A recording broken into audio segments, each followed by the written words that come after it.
Welcome back to another episode of Infidelity Tales Lab. We're thankful for your continued viewership. Before we begin, tell us, where in the world are you watching from? We love knowing our global reach. Now, let's dive into today's story. Chapter 1. The Foundation Cracks.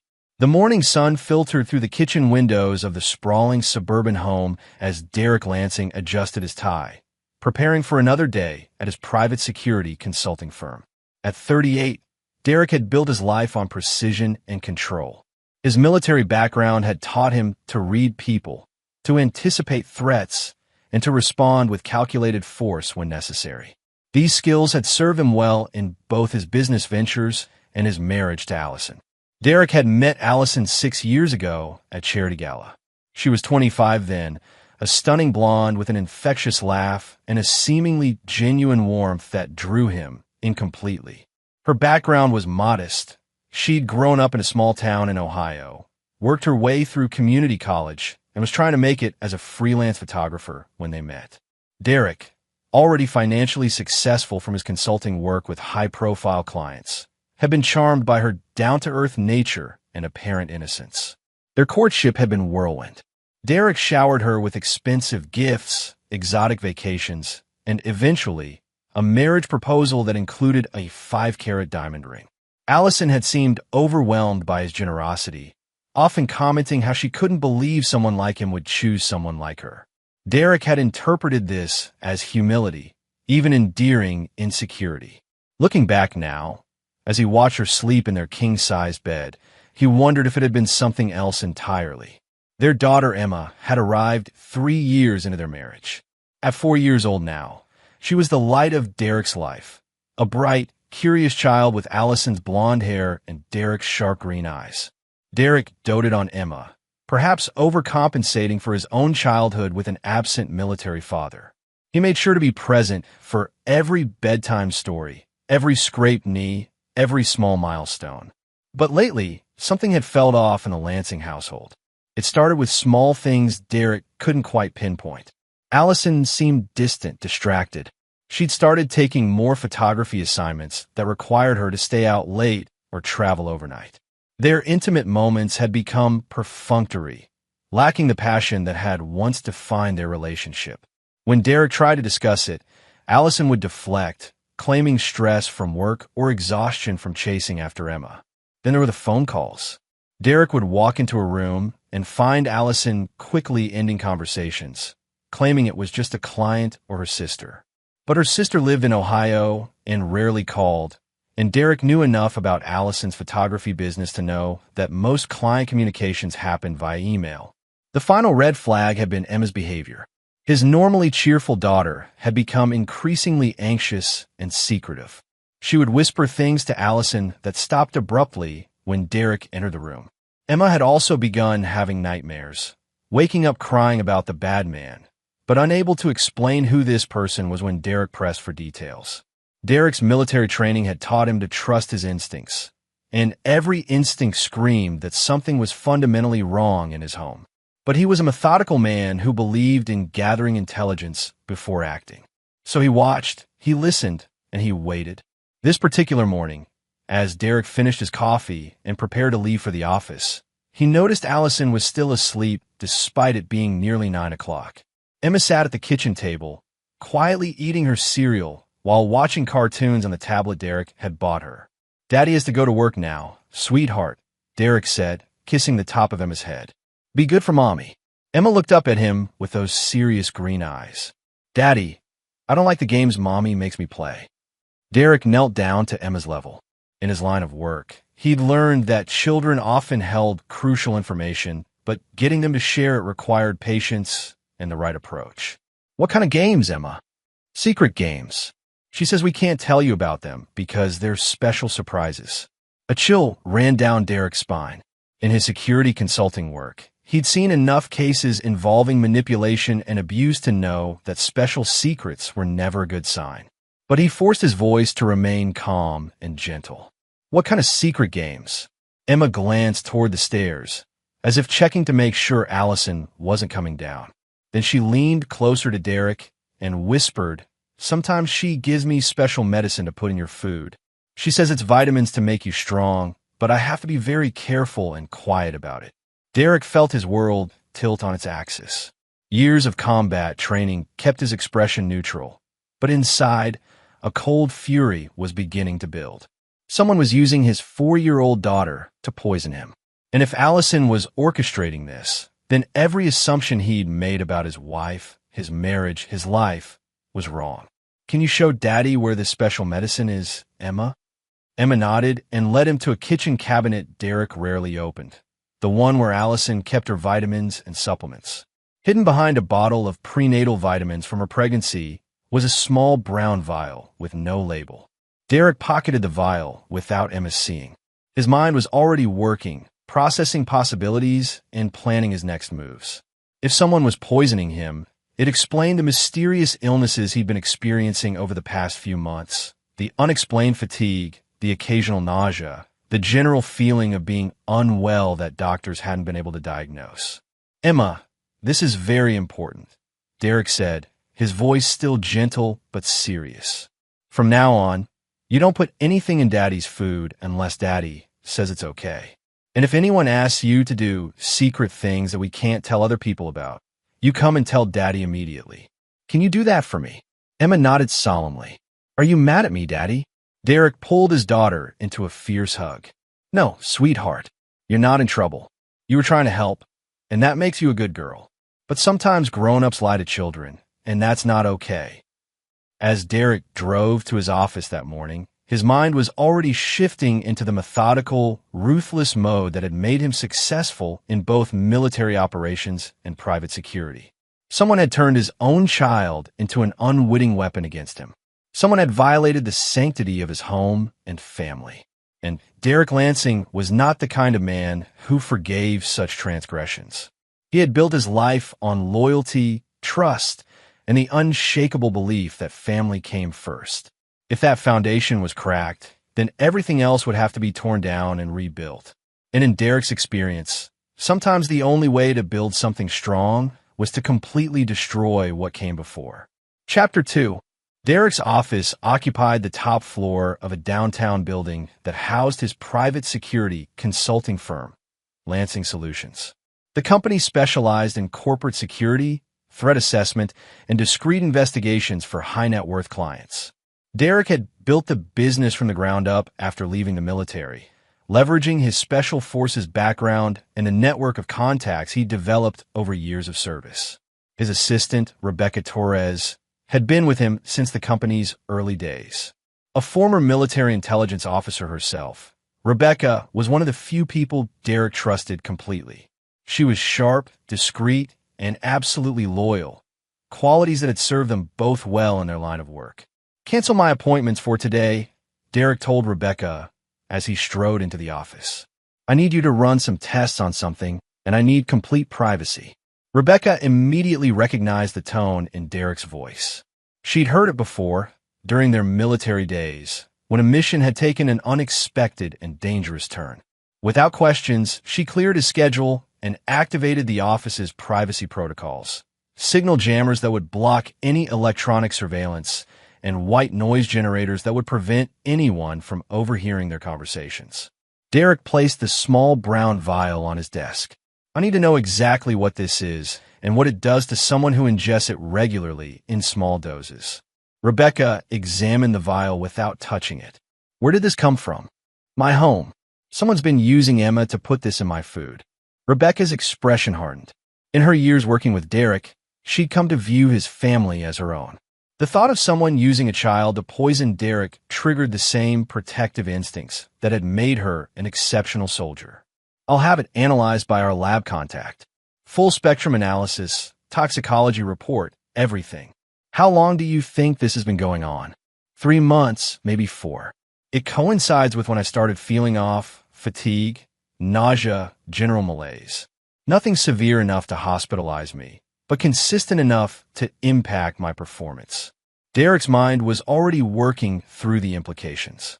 If someone wanted him dead, there are far more efficient methods. This felt more like a long-term strategy to weaken him, to make him vulnerable or dependent. But for what purpose? I also need you to run a full background check on Allison. Everything, finances, communications, travel records, the works. I know we did a basic check before we got married, but I want you to go deeper. Look for patterns, inconsistencies, anything that doesn't add up. Rebecca nodded. You suspect she's involved? I don't know what to suspect anymore.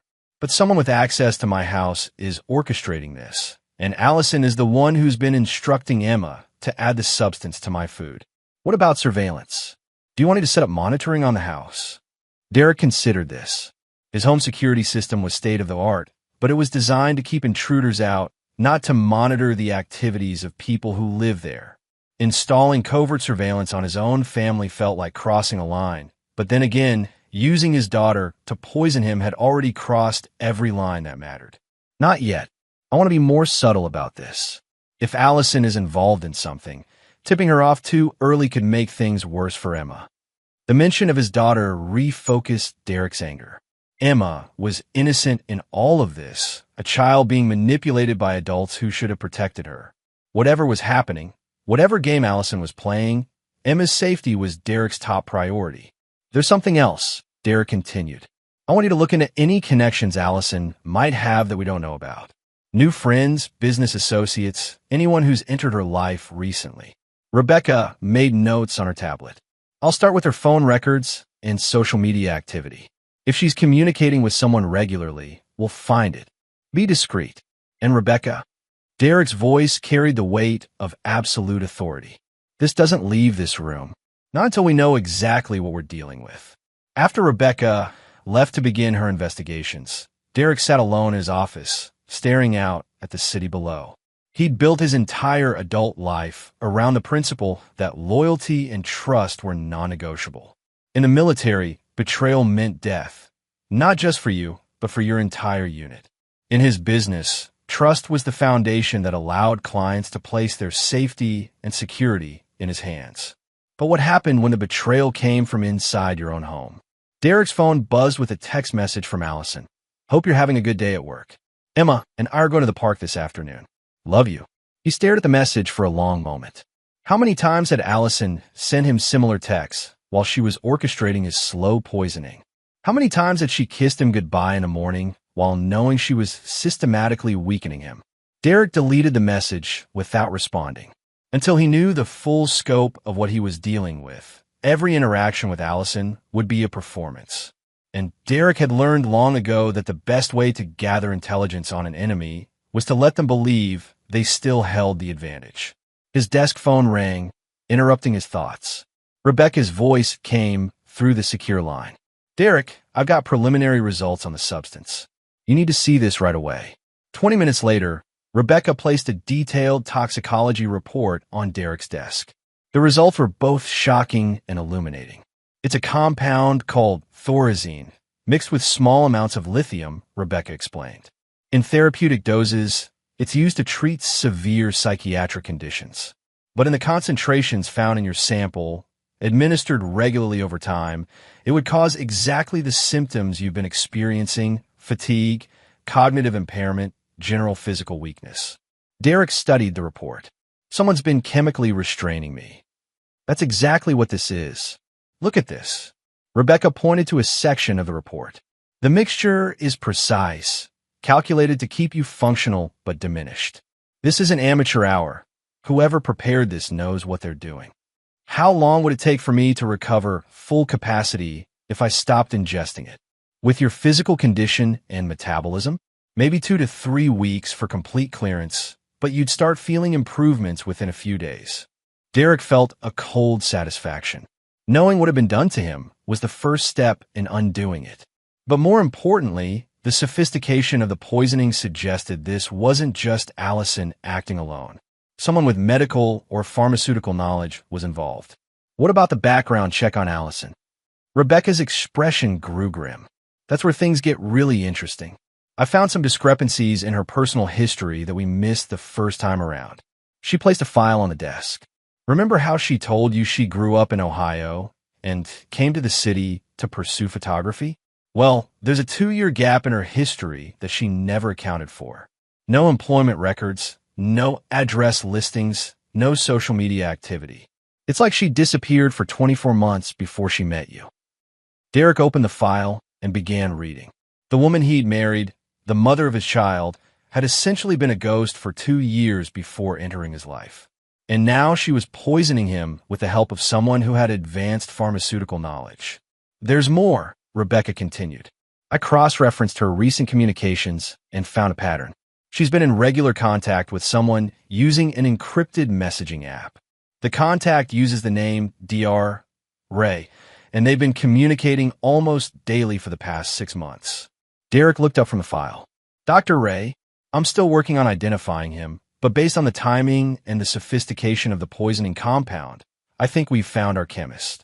Derek leaned back in his chair, processing the information. His wife was not who she claimed to be.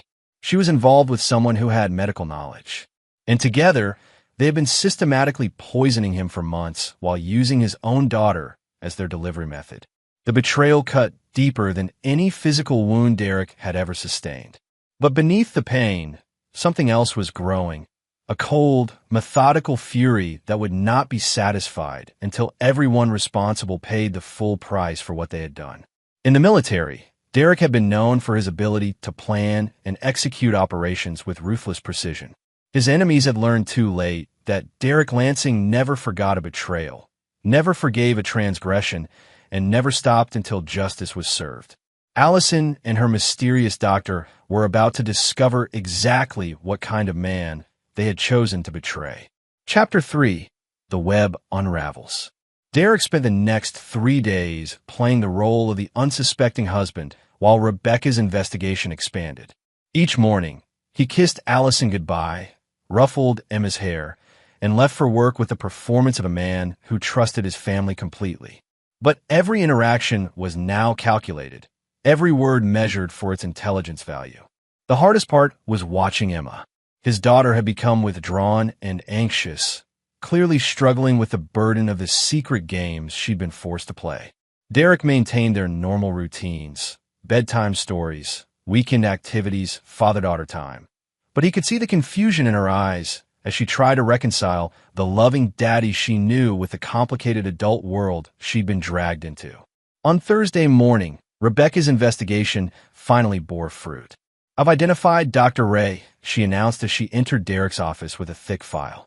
Dr. Raymond Kowalski, 42, former pharmaceutical researcher who lost his license 3 years ago for conducting unauthorized human trials. Derek examined the photograph Rebecca placed before him. Dr. Raymond Kowalski was tall and lean with dark hair and the kind of forgettable face that would blend into any crowd. But his background was far from forgettable. He was working for Meridian Pharmaceuticals, developing new psychiatric medications, Rebecca continued. Got caught running unsanctioned trials on vulnerable patients. Lost his license. Faced criminal charges that were eventually dropped due to technicalities. But his career in legitimate research was over. How does he connect to Allison? That's where it gets interesting. Rebecca opened another section of the file. Remember that 2-year gap in Allison's history? I finally tracked it down. She was living in Portland during that time, working as a receptionist at a private medical clinic. Guess who was running experimental treatments out of that same clinic? Derek felt pieces of the puzzle clicking into place. Kowalski. Exactly. The clinic was eventually shut down by the state medical board for ethical violations, but not before Allison and Kowalski had 2 years to develop their relationship. Derek studied the timeline Rebecca had constructed. So, she didn't meet me by chance at that charity gala. I don't think so. Look at this. Rebecca placed surveillance photos on the desk. I've been tracking Kowalski's current activities. He's been living in an apartment about 20 miles from your house. And these photos show him meeting with Allison at various locations over the past 6 months. The photographs were damning. Allison and Kowalski in coffee shops, walking through parks, sitting in his car in secluded parking lots. In several images, they were clearly intimate, holding hands, kissing, embracing in ways that left no doubt about the nature of their relationship. Derek felt something cold and final settle in his chest. Whatever love he'd felt for Allison died in that moment, replaced by something far more dangerous. She hadn't just betrayed their marriage. She'd orchestrated their entire relationship as part of some elaborate scheme. What's their endgame? Derek asked. I think I know. Rebecca placed insurance documents on the desk. You have a $5 million life insurance policy with Allison as the primary beneficiary. But here's the thing. The policy has a clause that doubles the payout if her death is ruled accidental or due to natural causes. Derek stared at the documents. He'd purchased the insurance policy shortly after Emma was born, wanting to ensure his family would be financially secure if something happened to him. It had seemed like a responsible decision at the time. They're not trying to kill me quickly, Derek realized. They're planning to make it look like a gradual decline in health, maybe a heart attack or stroke brought on by the stress of the medication. $10 million with no questions asked. That's my assessment. The poisoning has been designed to weaken your cardiovascular system over time. A few more months of this, and you could have a completely natural-looking cardiac event. Rebecca placed one final document on the desk. There's something else. I've been monitoring Allison's financial activity. She's been making regular transfers to an offshore account, small amounts that wouldn't trigger automatic reporting, but they add up to nearly $50,000 over the past year. Derek examined the financial records. The money was coming from their joint account, funds that he'd earned through his business and investments. Allison had been systematically stealing from him while poisoning him and planning his death. I also found this. Rebecca handed him a printed email exchange between Allison and Kowalski. They've been discussing accelerating their timeline. Apparently, they're getting impatient. Derek read the emails with growing fury. The messages revealed the cold calculation behind their plan. Allison discussed Derek's declining health with clinical detachment, while Kowalski provided guidance on adjusting the dosage to speed up the process. Most disturbing were the casual references to Emma, how to better manipulate her, how to ensure she wouldn't remember the details later, how to keep her from accidentally revealing their activities. They were discussing his daughter like she was a tool to be used and discarded. Derek set the emails aside and looked at Rebecca. I want you to arrange a meeting. With who? Dr. Raymond Kowalski. I think it's time he and I had a conversation. Rebecca recognized the tone in Derek's voice. She'd heard it before, in the field, when Derek had transitioned from gathering intelligence to planning action. It was the voice of a man who had made a decision that would change everything. Derek, be careful. If you move too fast.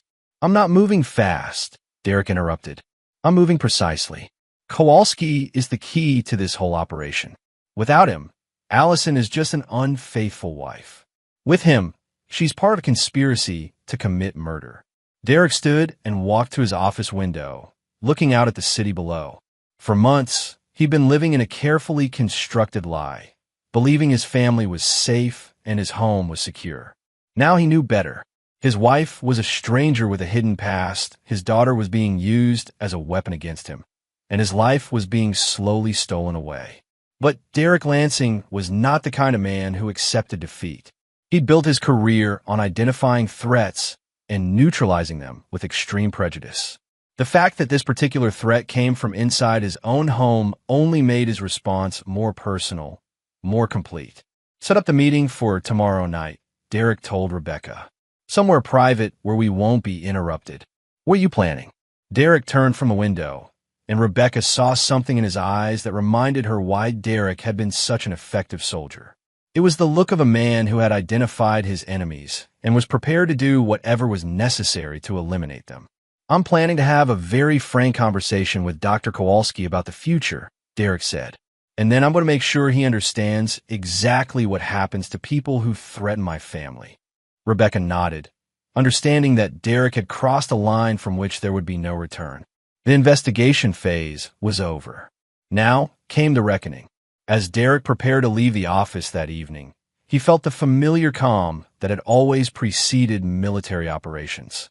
His enemies had made the mistake of underestimating him, of believing their careful plan made them untouchable. They had used his love for his family against him, turned his own home into a weapon, and corrupted his innocent daughter with their schemes. Derek Lansing was about to teach them why that had been a fatal miscalculation. Chapter 4. First Contact. The abandoned warehouse on the outskirts of the city had once been part of Derek's legitimate business operations, a storage facility for equipment his security firm no longer needed. Now it served a different purpose. The building was isolated, soundproof, and completely off the grid. More importantly, it was equipped with the kind of tools that Derek's military background had taught him could be very persuasive in the right circumstances. Derek arrived early to prepare.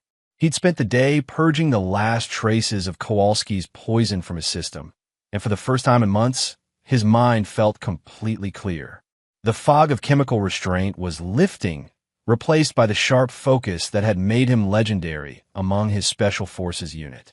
Rebecca had arranged a meeting through an intermediary, using a fake identity and a story about wanting to purchase experimental medications for a private client.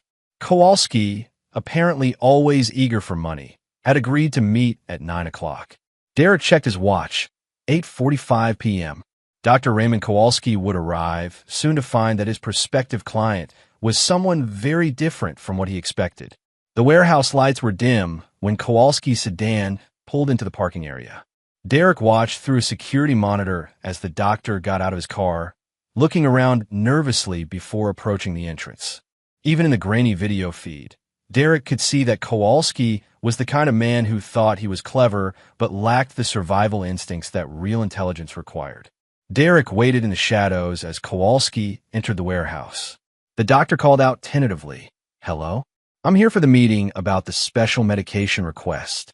Derek stepped into the light and immediately saw Kowalski's face change as recognition dawned. The doctor's eyes went wide, and he took a step backward toward the door. "Dr. Raymond Kowalski," Derek said, his voice calm and controlled. "We need to have a conversation." Kowalski bolted for the exit, but Derek had anticipated this. The warehouse door had been modified with industrial-grade locks that could only be opened from the inside with a key that Derek now held. Kowalski pulled frantically at the handle before turning back to face Derek, his face pale with sudden understanding. "I don't know what you think you know," Kowalski began, but Derek cut him off with a gesture. "Dr. Kowalski, let me save us both some time. I know about the compound you've been having my wife slip into my food. I know about your relationship with Allison. I know about the insurance policy and your plan to make my death look like natural causes. What I don't know is why you thought you could do this to me and walk away." Derek moved closer, and Kowalski pressed himself against the locked door.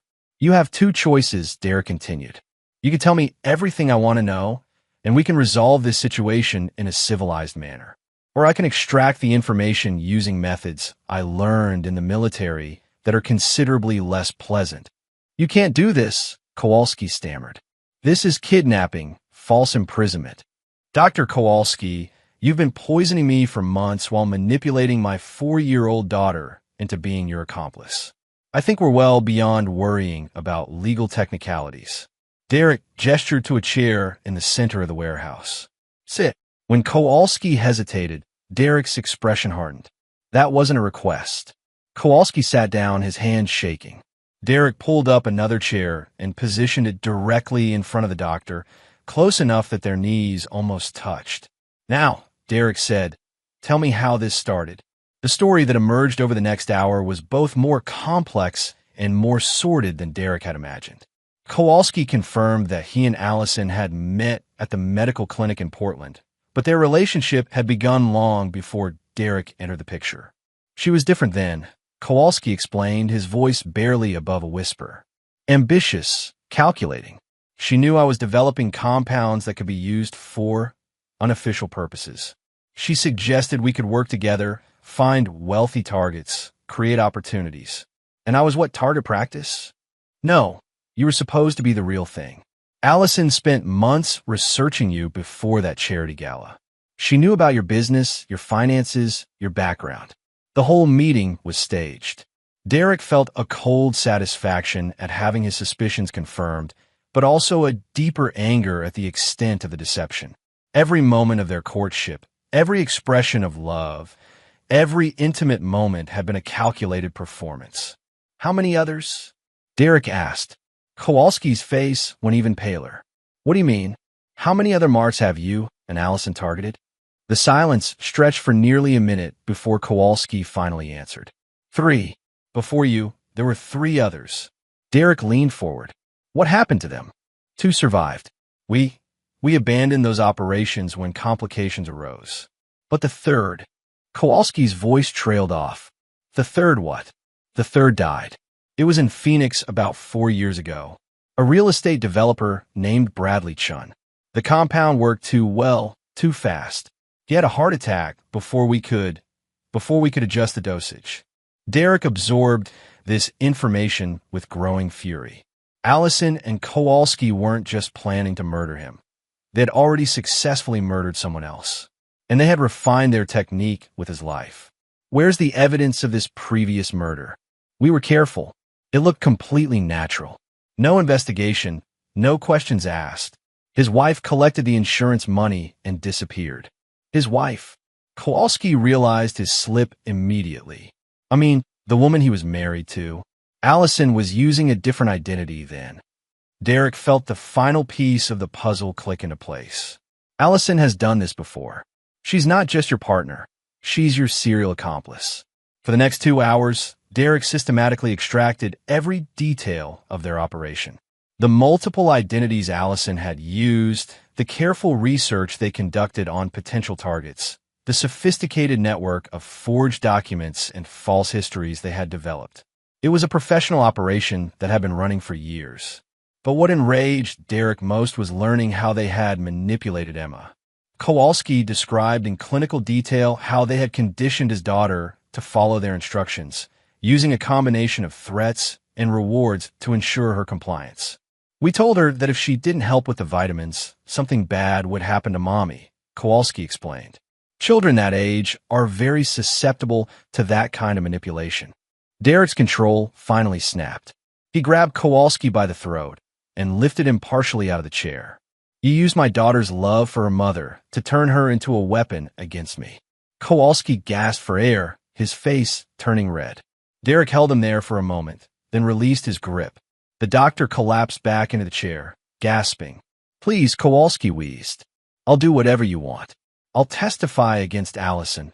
I'll return the money. I'll disappear. Just don't. Don't what? Derek asked. Don't treat you the way you were planning to treat me. Derek stood up and began pacing around Kowalski's chair. Here's what's going to happen, doctor. You're going to help me destroy Allison's operation completely. You're going to provide evidence of all your previous crimes. And you're going to ensure that she faces consequences for what she's done. And if I cooperate, Derek stopped pacing and looked directly at Kowalski. If you cooperate fully and follow my instructions exactly, you might survive this. But understand, your life as you know it is over. The only question is whether you end up in prison or in the ground. Kowalski nodded frantically. I'll do anything. What do you need me to do? Derek smiled, but there was no warmth in it. First, you're going to call Allison and tell her there's been a change of plans. The timeline is accelerating, and she needs to increase the dosage immediately. But that could kill you. That's the point, doctor. Allison is about to learn that her plan is working perfectly, right up until the moment it destroys her completely. Derek pulled out his phone and activated the recording function. And doctor, everything you've told me tonight is now documented. If you even think about betraying me or warning Allison, I will release that recording along with evidence of your previous murder. Do we understand each other? Kowalski nodded miserably. He had thought he was the predator in this situation, but now he understood that he had stumbled into the territory of something far more dangerous than himself. Derek Lansing was no longer playing defense. The hunt had begun, and Allison and Kowalski were about to discover that they had chosen the wrong man to target. Chapter 5. The Puppet Master. Derek's house felt different when he returned home that night. Where once it had been his sanctuary, now every room held the potential for deception and danger. But Derek moved through the familiar spaces with renewed purpose. He was no longer the victim of Allison's scheme. He was the architect of her downfall. Allison was in the living room, curled up on the couch with a glass of wine, scrolling through her phone. She looked up when Derek entered, offering the same warm smile that had once made his heart race and now filled him with cold calculation. "How was your day?" she asked, the picture of domestic innocence. "Productive," Derek replied, settling into his usual chair. "Very productive." They made small talk about Emma's day, weekend plans, and the mundane details of married life. Derek played his part perfectly, but internally he was cataloging every lie, every manipulation, every false gesture of affection. Allison had no idea that her carefully constructed world was about to collapse around her. His phone buzzed with a text message. Kowalski, following Derek's instructions, called, told her timeline accelerated. She's excited about increased dosage. Meeting tomorrow to discuss final phase. Derek deleted the message and looked up to find Allison watching him. Work? She asked. Just Rebecca, confirming some appointments for tomorrow. Derek excused himself to check on Emma, who was already asleep. Standing in his daughter's doorway, watching her peaceful face in the soft glow of her nightlight, Derek felt the full weight of his responsibility. Emma was the innocent victim in all of this, and ensuring her safety was paramount to everything else he was planning. The next morning brought phase 2 of Derek's plan. He kissed Allison goodbye, as usual, but instead of going to the office, he drove to a discreet location where Rebecca was waiting with a surveillance van. Kowalski's meeting with Allison at 10 a.m., Rebecca reported. Coffee shop on 5th Street. We'll have full audio and video coverage. Derek settled in to watch the monitors as his wife met with her accomplice. The coffee shop was busy enough to provide cover, but quiet enough for their recording equipment to capture clear audio. When Allison arrived, she looked radiant. The prospect of accelerating Derek's death had apparently put her in an excellent mood. Kowalski, in contrast, looked haggard and nervous. Derek's conversation with him had clearly left an impression. You look tired, Ray, Allison observed as she sat down. Everything okay? Just anxious to finish this, Kowalski replied, following Derek's script. The waiting is getting to me. Derek watched as Allison reached across the table and squeezed Kowalski's hand. Soon, baby. Very soon. Derek's been looking worse every day. Whatever you've been giving me is working perfectly. About that, Kowalski said, I think we need to increase the dosage again. Double it. Allison frowned. Isn't that risky? We don't want to be obvious. I've been running calculations. His system has built up a tolerance. We need to overwhelm his cardiovascular system more aggressively, or this could drag on for months. Derek listened to them discuss his murder with the casual tone of people planning a vacation. The recording equipment captured every word, every gesture, every callous laugh. By the time the meeting ended, Derek had enough evidence to destroy both of them in court. But Derek wasn't planning to rely on the courts. That afternoon, Derek implemented Phase 3. Using his security company's resources, he began systematically dismantling the infrastructure of Allison and Kowalski's operation. Bank accounts were traced and frozen. False identities were exposed and reported to authorities. The network of contacts they had used for previous crimes was mapped and documented. Rebecca coordinated with law enforcement contacts Derek had cultivated over the years. By evening, arrest warrants had been quietly prepared for both Allison and Kowalski, based on evidence of their previous murder in Phoenix and the ongoing attempt on Derek's life. But Derek had no intention of letting them be arrested. Prison was too clean, too civilized for what they had done. They had violated his family, used his daughter as a weapon, and planned his murder with cold calculation. They deserved something more personal, more final. That evening, Derek put Phase 4 into motion.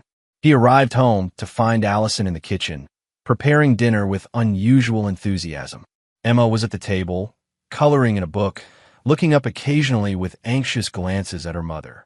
You seem happy tonight, Derek observed.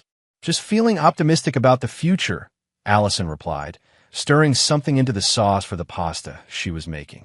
Derek watched her add what he knew was a lethal dose of Kowalski's compound to his dinner.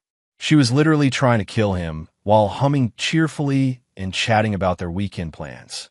Emma, sweetheart, Derek said, why don't you go wash your hands for dinner?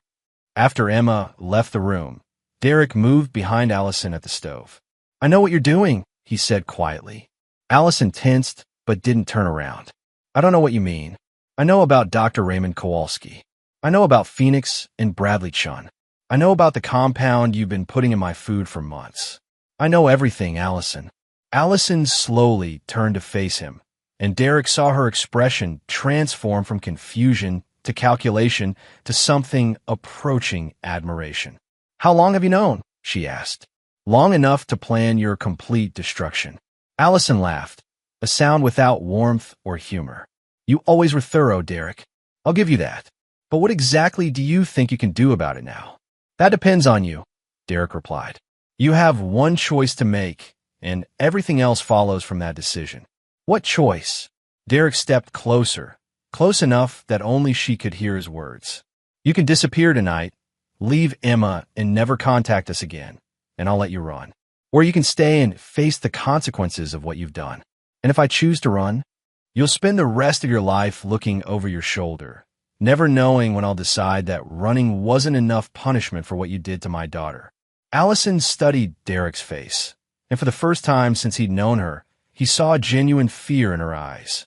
She was finally understanding that the man she'd been slowly poisoning was far more dangerous than she had realized. "And if I stay?" Derek's smile was cold and final. "If you stay, Allison, you'll discover exactly what happens to people who threaten my family. And I promise you, it won't be quick or clean or civilized." The sound of Emma's footsteps returning from the bathroom broke the tension. Allison glanced toward the hallway, then back at Derek. "I need time to think," she said. "You have until midnight," Derek replied.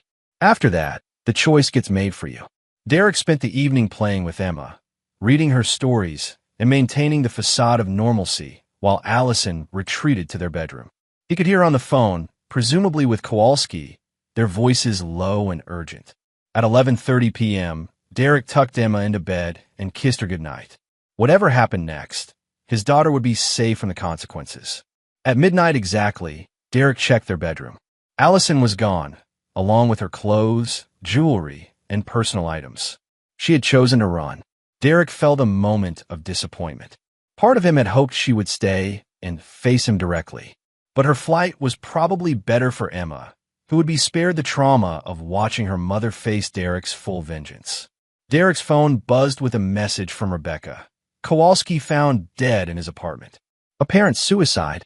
Police report says he left a detailed confession about his crimes, including the Phoenix murder. Derek deleted the message and poured himself a glass of whiskey.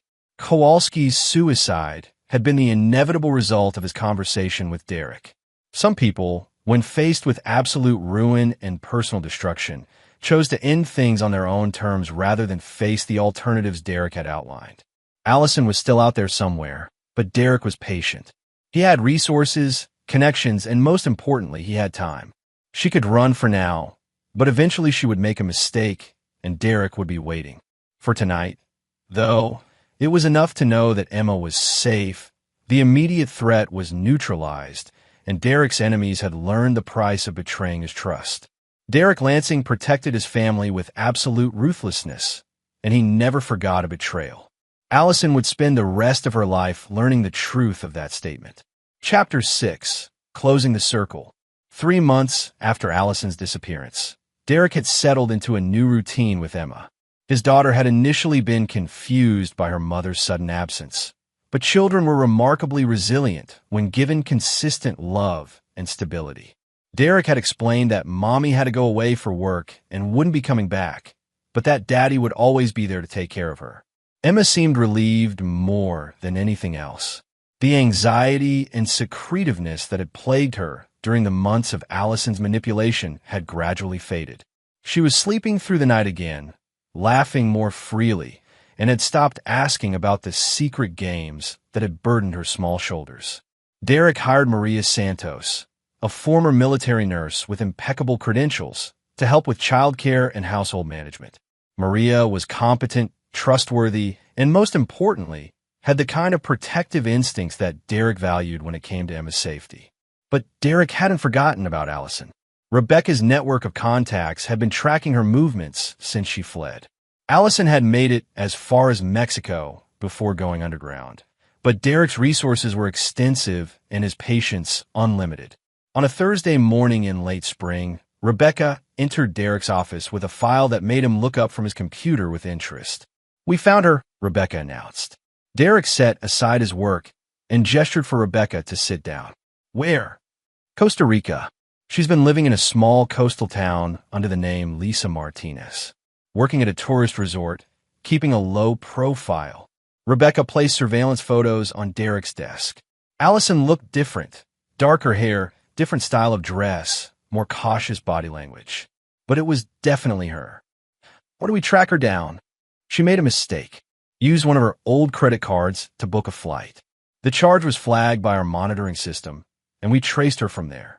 Derek studied the photos. Allison was sitting at a beachside cafe, apparently relaxed and confident that she had successfully disappeared. She had no idea that her past was about to catch up with her. Is she alone? As far as we can tell. No romantic relationships, no close friendships. She's been very careful about maintaining her cover. Derek leaned back in his chair, considering his options. He could have Allison arrested and extradited back to the United States, where she would face charges for attempted murder and conspiracy. The evidence was overwhelming, and she would likely spend the rest of her life in prison. But prison felt inadequate for what she had done. Allison had violated his trust, used his daughter as a weapon, and planned his murder with cold calculation. She deserves something more personal, more final. I want you to arrange a vacation for me, Derek told Rebecca. Somewhere warm. Costa Rica sounds nice this time of year. Rebecca nodded, understanding Derek's intentions without needing explicit details. What about Emma? Emma will stay here with Maria. This is something I need to handle personally. Derek spent the next week making careful preparations. He arranged for extended childcare for Emma, cleared his business schedule, and made sure his affairs were in order. He also made certain discreet purchases through contacts who didn't ask questions about the tools Derek requested. The flight to Costa Rica was uneventful. Derek traveled under his own name. There was no need for deception at this stage. He checked into a resort about 30 miles from where Allison was living, rented a car, and began his final surveillance. For 3 days, Derek watched Allison's routine. She worked the morning shift at the resort restaurant, spent afternoons reading on the beach, and evenings alone in her small apartment. She seemed genuinely at peace, apparently believing she had successfully escaped the consequences of her actions. On the fourth night, Derek made his move. Allison's apartment was on the second floor of a modest building overlooking the beach. The security was minimal, a simple lock that Derek bypassed in less than 30 seconds. He waited in the darkness of her living room as she returned from her evening walk. Allison turned on the lights and froze when she saw Derek sitting calmly in her chair. "Hello, Allison," Derek said. "We need to finish our conversation." Allison's hand moved toward her phone, but Derek shook his head. "I've already disabled the cell towers in this area. No one can help you now. How did you find me?" "You used a Morrison credit card to book your flight out of Mexico. After that, it was just a matter of patience and resources." Allison sat down heavily on her couch, suddenly looking much older than her years. "What do you want, Derek?" "I want you to understand the full consequences of what you did to my family." Derek stood up and moved to the window, looking out at the moonlit beach. "You know, I could have had you arrested months ago. The evidence against you is overwhelming. Phoenix police have reopened the Bradley Chin case based on Kowalski's confession. You're wanted for murder in 4 states. Then why didn't you?" Derek turned back to face her. "Because prison would have been too easy. You would have served your time, maybe gotten out in 20 years, and moved on with your life. That felt insufficient for someone who used my 4-year-old daughter as a weapon." Allison's face went pale. "I never wanted to involve Emma. That was Ray's idea. Don't lie to me, Allison. I have recordings of your conversations. You discussed manipulating Emma like she was a piece of equipment." Derek moved closer, and Allison pressed herself back into the couch. "You destroyed my family, violated my trust, and tried to murder me for money. But worse than all of that, you corrupted my innocent daughter and turned her into an accomplice to your crimes. What are you going to do?" Derek reached into his jacket and pulled out a small vial, the same type that Kowalski had used to store his poison. "I'm going to give you a choice. The same choice I offered you 3 months ago." He placed the vial on the coffee table between them. "Inside that vial is enough of Kowalski's compound to stop your heart in about 10 minutes.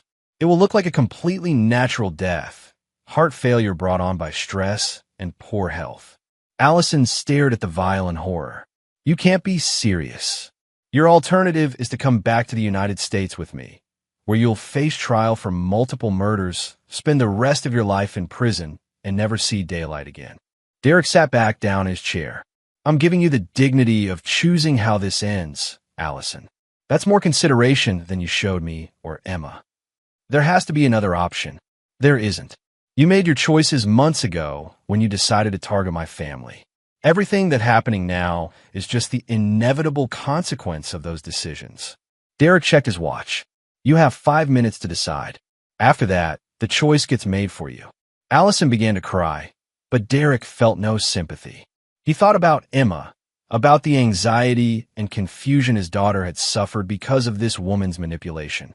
He thought about the months of systematic poisoning, the careful planning of his murder, the cold calculation with which Allison had destroyed his trust. Time's up, Derek said finally. Allison looked at the vial, then at Derek, then back at the vial. With shaking hands, she reached for it. I'm sorry, she whispered. No, Derek replied. You're not sorry for what you did. You're only sorry you got caught. Derek left Allison's apartment 10 minutes later. By morning, her body would be discovered by the resort management when she failed to show up for work. The local authorities would find a woman who had died peacefully in her sleep from apparent heart failure, a tragic but unremarkable event in a small coastal town. Derek caught a flight back to the United States that afternoon. He had tied up the last loose end of Allison's betrayal, and now he could focus entirely on building a safe, stable life for Emma. On the plane home, Derek reflected on the events of the past few months. He had been betrayed by the woman he trusted most, poisoned in his own home, and manipulated through his love for his daughter. But he had survived, protected Emma, and ensured that everyone responsible faced appropriate consequences. Derek Lansing was not a man who forgave betrayal or forgot transgressions. Allison and Kowalski had learned that lesson too late, but Derek hoped it would serve as a warning to anyone else who might consider threatening his family. Emma was waiting for him when he arrived home, running into his arms with the pure joy of a child who knew she was loved and protected. As Derek held his daughter, he made a silent promise that no one would ever hurt her again. The circle was closed. Justice had been served, and Derek Lansing's family was finally safe. Chapter 7. New Foundations. 6 months had passed since Derek's return from Costa Rica. The local Costa Rican authorities had ruled Allison's death as natural causes. Heart failure in a young woman with no known health issues. Tragic, but not unprecedented. Derek had read about it in an online news brief that mentioned the death of Lisa Martinez, 31, an American expatriate working in the tourism industry. Emma was thriving. The shadow that had hung over her during Allison's manipulation had completely lifted. She was excelling in her pre-kindergarten program, making friends easily, and displaying the kind of natural confidence that Derek remembered from his own childhood before his father's frequent deployments had taught him that the world was an unpredictable and often dangerous place. Derek's business was flourishing as well. Word had spread through certain circles that Lansing Solutions could handle problems that other security firms wouldn't touch. Derek's reputation for thoroughness and discretion had attracted a new class of clientele, people with complicated problems who needed permanent solutions. On a crisp autumn morning, Derek was in his office reviewing a proposal for a new client when Rebecca knocked on his door. "We have a situation," she announced as she entered. Derek looked up from his paperwork. "What kind of situation?" Rebecca placed a file on his desk. "Remember our friend, Dr. Kowalski? Turns out his network was bigger than we thought." Derek opened the file and began reading. According to Rebecca's research, Kowalski had been part of a larger organization of medical professionals who specialized in providing untraceable poisons and chemical compounds to clients willing to pay premium prices. "How much bigger?" Derek asked. "At least a dozen doctors and pharmacists across 6 states. They've been operating for years, providing services to everyone from jealous spouses to professional assassins." Derek studied the organizational chart Rebecca had constructed. It was an impressive operation, with multiple layers of protection and redundant security measures. "Why should this concern us? Kowalski's dead, Allison's dead, and we're not in that business." Because of this, Rebecca placed a second document on the desk. One of their clients was a woman named Patricia Kellerman. She hired them to eliminate her husband about 8 months ago. Derek looked at the photograph attached to the file. Patricia Kellerman was an attractive brunette in her early 30s, but something about her expression reminded him of Allison, the same calculating coldness behind seemingly innocent eyes. What makes this our problem? Patricia Kellerman's operation failed. Her husband survived, discovered her plot, and disappeared. She's been looking for him ever since, and according to our sources, she's been asking questions about Derek Lansing. Derek felt the familiar chill of recognition. She knows about Allison. More than that, she knows about our methods. She knows how thoroughly we dismantled Allison's operation, and she's worried that we might come after her next. Derek leaned back in his chair, processing this information. He had thought the situation with Allison was completely resolved, but apparently it had created ripple effects he hadn't anticipated. What exactly is she looking for? Insurance. She wants to eliminate any potential threats to her operation before they become problems. Derek understood immediately. Patricia Kellerman wasn't just paranoid. She was being strategically preemptive. In her mind, Derek represented a threat to her entire network, and she was planning to neutralize that threat before it could materialize. Where's she now? Local. She moved to the city about 2 months ago under the name Patricia Sanders. She's been conducting surveillance on your house, your office, and Emma's school. Derek felt ice form in his chest. She's been watching Emma for at least 3 weeks. We only discovered it yesterday when one of our routine security sweeps detected unauthorized surveillance equipment near the school. Derek stood up abruptly. The fact that another predator was targeting his family triggered every protective instinct he possessed. Emma had finally found peace and stability after the trauma of Allison's manipulation, and Derek would not allow anyone to threaten that. I want full surveillance on Patricia Kellerman immediately. I want to know where she's staying, who she's working with, what resources she has, and what exactly she's planning. Already in progress, Rebecca replied. But Derek, there's something else you need to know. Rebecca placed a final document on the desk. Patricia Kellerman isn't working alone. She's brought in professional help. Derek examined the file. Patricia had hired Marcus Vale, a former military contractor with a reputation for handling wet work that other professionals wouldn't touch. Vale was expensive, effective, and absolutely ruthless. Vale specializes in making problems disappear completely, Rebecca explained. His preferred method is to eliminate entire families, making it look like random violence or home invasions gone wrong. Derek studied Vale's photograph, a nondescript man in his 40s who looked like he could be an accountant or insurance salesman. But Derek recognized something in Vale's eyes that he'd seen in military zones and high-stakes operations: the complete absence of moral restraint. How long do we have? Based on their surveillance patterns and preparation activities, I'd estimate they're planning to move within the next week. Derek nodded, his mind already shifting into operational mode. He had dealt with betrayal and manipulation before, but this was different. This was a direct military assault on his family by professionals who understood exactly how dangerous Derek could be. I want Emma moved to a secure location immediately. Contact the Hendersons in Vermont. They owe me a favor from the Philadelphia situation. Emma can stay with them until this is resolved. What about you? Derek smiled, but there was no warmth in it. Patricia Kellerman and Marcus Vale want to play a professional game. They're about to discover that I wrote the rule book they're trying to follow. Derek spent the rest of the day making preparations. Emma was told she was going on a special vacation to visit some of Daddy's friends in Vermont. Maria would accompany her, along with 2 of Derek's most trusted security specialists. By evening, Emma was safely away from the city and completely off the radar of anyone who might be looking for her. With Emma secure, Derek could focus entirely on eliminating the threat. Patricia Kellerman had made the same mistake as Allison. She had underestimated Derek's capabilities and threatened his family. Unlike Allison, however, Patricia was a professional predator who understood the rules of engagement. Derek was looking forward to teaching her that the rules only applied to people who played fair. That night, Derek sat in his empty house, cleaning and checking weapons he hadn't used since his military days. Patricia Kellerman and Marcus Vale thought they were hunting him, but they had misunderstood the situation completely. Derek Lansing wasn't their target.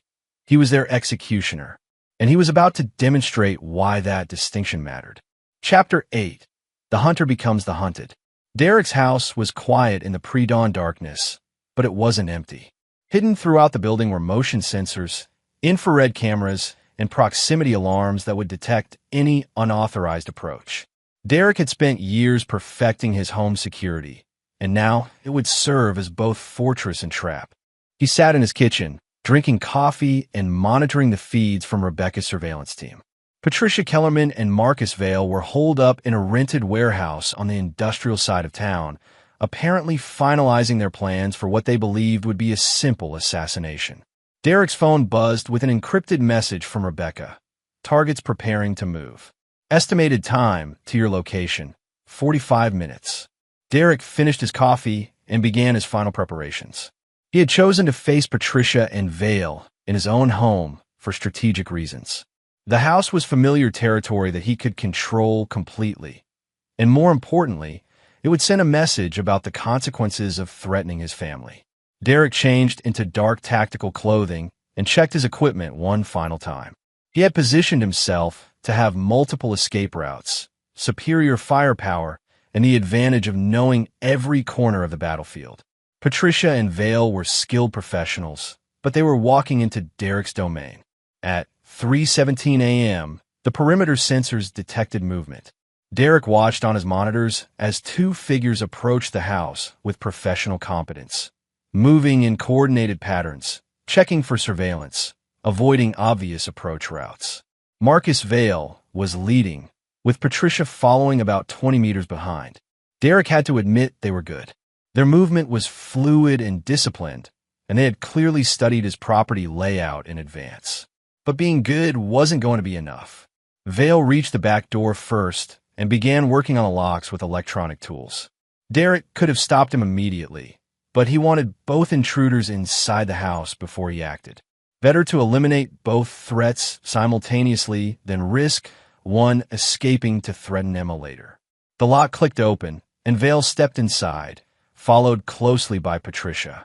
Derek watched them move through his kitchen and living room, their movements careful and professional. They were heading toward the stairs, apparently planning to attack him while he slept. Derek waited until they reached the halfway point of the staircase before he acted.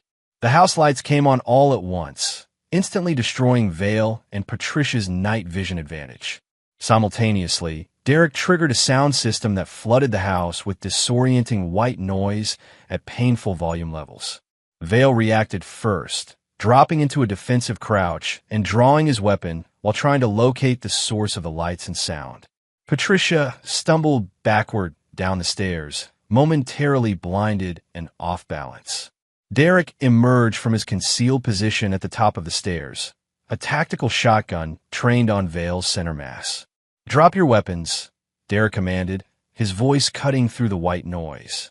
Vale hesitated for a fraction of a second, probably calculating his chances of getting a shot off before Derek could fire. It was the last calculation he ever made. Derek's shotgun blast took Vale center mass, the impact throwing him backward down the stairs. He was dead before he hit the bottom. Patricia screamed and scrambled for Vale's dropped weapon, but Derek was already moving. He vaulted over the stair railing and landed behind her before she could reach the gun. "Patricia Kellerman," Derek said, pressing the shotgun barrel against the back of her neck. "We need to talk." Derek marched Patricia into his living room, where he had prepared restraints and recording equipment. Within minutes, she was secured to a chair with industrial zip ties, while Derek positioned himself where she could see him clearly. "You made a mistake coming here," Derek told her. "I know who you are," Patricia replied, trying to maintain her composure despite her obvious fear. "I know what you did to Allison Shun and Ray Kowalski. Then you should have known better than to threaten my family." Derek sat down across from Patricia, the shotgun resting across his knees. "Tell me about your network." "All of it." "I'm not telling you anything." Derek smiled coldly. "Patricia, You hired a professional killer to eliminate me and my 4-year-old daughter. You've been conducting surveillance on my family for weeks. You've already crossed every line that matters. Derek stood up and walked to a cabinet where he kept some of the equipment from his military days. He returned with a small device that Patricia clearly recognized. This is a military-grade truth serum, Derek explained. Very effective, but it has some unpleasant side effects. Permanent brain damage if the dosage is incorrect. Patricia's composure finally cracked. You can't do this. This is America, not some third-world battlefield. You forfeited any claim to civilized treatment when you decided to target my daughter, Derek replied. Now, let's try this again. Tell me about your network. Over the next 2 hours, Derek systematically extracted every detail of Patricia's operation. The network was even larger than Rebecca had suspected. Dozens of medical professionals providing untraceable poisons and chemical weapons to clients across the country. They had been responsible for hundreds of deaths over the past decade, operating with complete impunity because their methods were undetectable. Patricia also revealed the names and locations of her primary associates, the financial structure of their organization, and the methods they used to avoid law enforcement detection. How many others know about me? Derek asked. Just me and Marcus, Patricia replied, her voice hoarse from hours of interrogation. I was being careful. I wanted to eliminate you quietly before anyone else in the network realized you were a threat. Derek nodded. Patricia's caution had actually worked in his favor. Her death wouldn't trigger a larger response from her organization. What about backups? Deadman switches? Insurance policies? Nothing. I was handling this personally. Derek believed her. Patricia had been arrogant enough to think she could eliminate Derek quickly and quietly, without needing to involve her network or create complex contingency plans. As dawn broke through the living room windows, Derek made his final decision. Patricia Kellerman had organized the murder of innocent people for profit, and she had directly threatened Emma's safety. Like Allison and Kowalski before her, she deserved consequences that the justice system couldn't provide. I'm going to give you the same choice I gave Allison, Derek told Patricia. He placed a syringe on the coffee table between them. This contains a concentrated dose of your network's own poison. Quick, painless, and completely undetectable. Your alternative is to face trial for multiple murders and spend the rest of your life in a maximum security prison. Patricia stared at the syringe with growing horror. You're insane.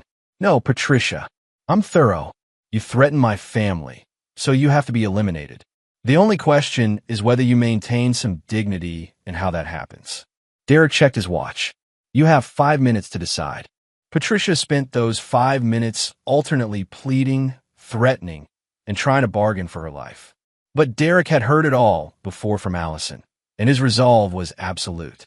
People who threatened Emma faced complete and final consequences. When time ran out, Derek administered the injection himself. Patricia Kellerman died the same way her victims had, quietly, peacefully, with no external signs of violence. Derek spent the rest of the morning cleaning up. Vale's body was disposed of through channels Derek had established for precisely this kind of situation. Patricia's body would be found in her rented warehouse, apparently the victim of a drug overdose. Tragic but unremarkable in that part of the city. By noon, Derek's house showed no signs of the night's events. He called Rebecca to confirm that all surveillance evidence had been eliminated and that Patricia's network had no knowledge of her failed operation. That evening, Derek drove to Vermont to collect Emma. She ran into his arms with the pure joy of a child who had missed her father, chattering excitedly about her vacation and the new friend she had made. As they drove home together, Emma fell asleep in her car's seat, and Derek reflected on the events of the past week. Another threat to his family had been identified and eliminated. The network responsible for Allison's operation had lost 2 key members and would hopefully think twice before targeting the Lansing family again. Derek Lansing protected his own with absolute ruthlessness, and he never forgot a threat to his daughter's safety.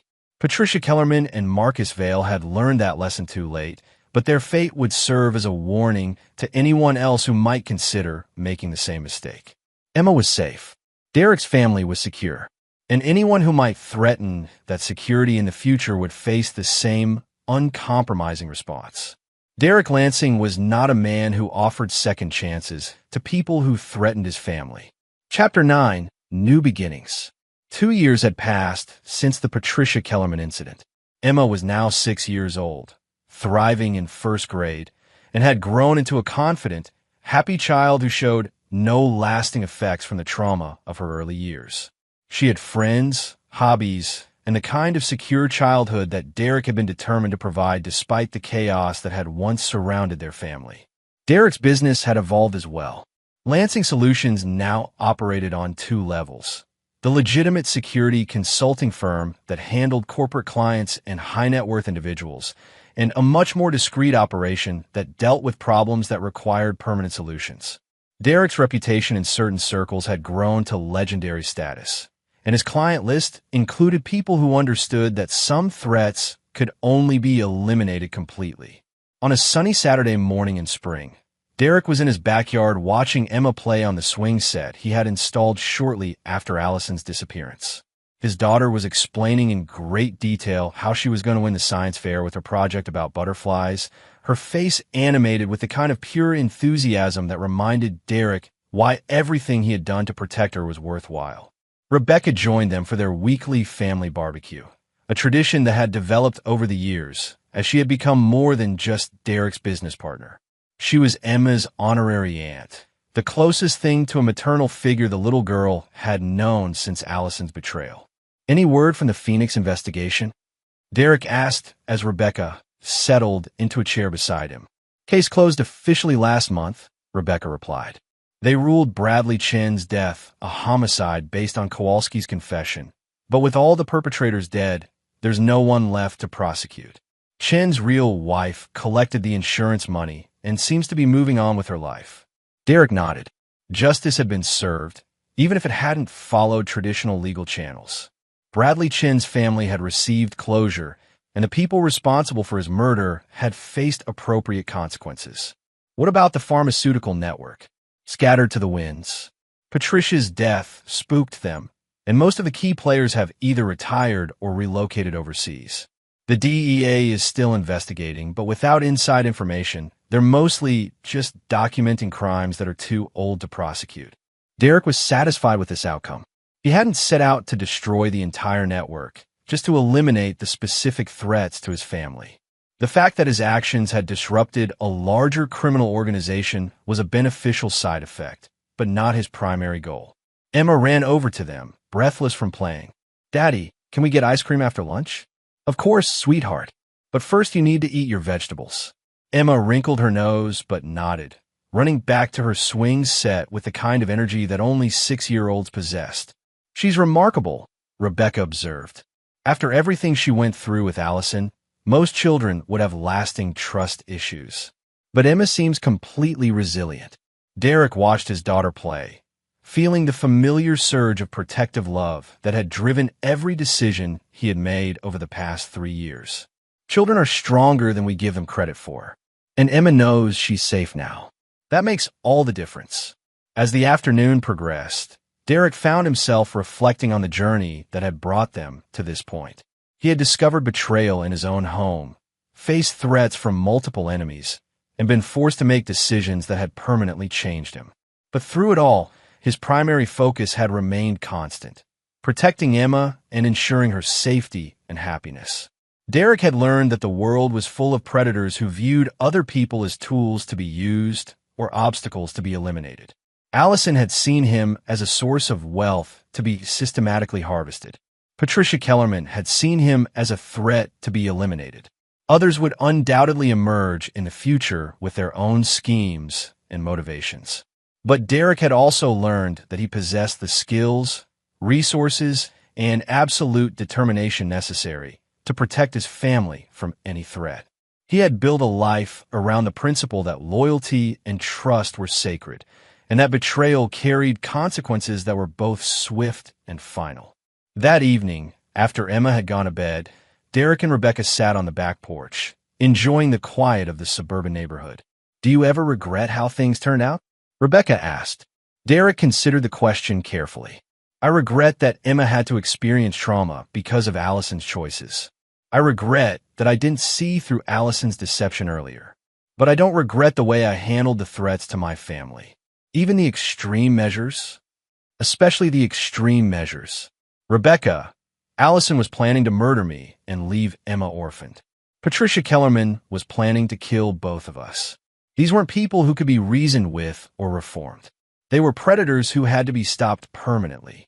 Derek looked out at his peaceful backyard, where Emma's toys were scattered on the grass and her bicycle was parked by the garage. I built this life for Emma. I'll do whatever is necessary to protect it. Rebecca nodded, understanding Derek's perspective completely. She had seen enough of the world's darkness to know that sometimes violence was the only language that predators understood. "What's next?" she asked. "Next, we continue building the life Emma deserves. We keep the business growing, we maintain our security, and we deal with problems as they arise." Derek stood up and checked the locks on the back door, a habit that had become automatic since the early days of Allison's betrayal. But mostly, we focus on the positive. Emma's science fair is next week, and she's convinced her butterfly project is going to change the world. Rebecca laughed. She probably will change the world. Children who grow up knowing they're completely protected and unconditionally loved have a way of accomplishing extraordinary things.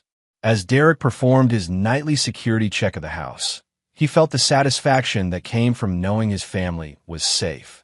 The threats that had once surrounded them had been eliminated completely and permanently. Emma was thriving in an environment of stability and security that Derek had fought to create and maintain. Derek Lansing had learned that protecting the people you love sometimes required making choices that civilized society preferred to ignore. He had made those choices without hesitation or regret, and he would make them again if necessary. Emma's laughter echoed from her bedroom as she talked to her stuffed animals, and Derek smiled at the sound. His daughter was safe, happy, and innocent of the darkness that had once threatened to destroy their family. Derek had faced betrayal, eliminated threats, and built something pure and good from the ashes of deception. He was a man who protected his own with absolute ruthlessness, never forgave betrayal, and never forgot a threat to his family's safety. And in Derek's world, that was exactly the kind of man that Emma needed him to be. And there you have it. Another story comes to an end. What did you think? I'd love to hear your thoughts in the comments below. If you enjoy this story, consider joining our community by subscribing. It means the world to us. For more stories like this one, check out the recommended videos on screen. And I'll see you there.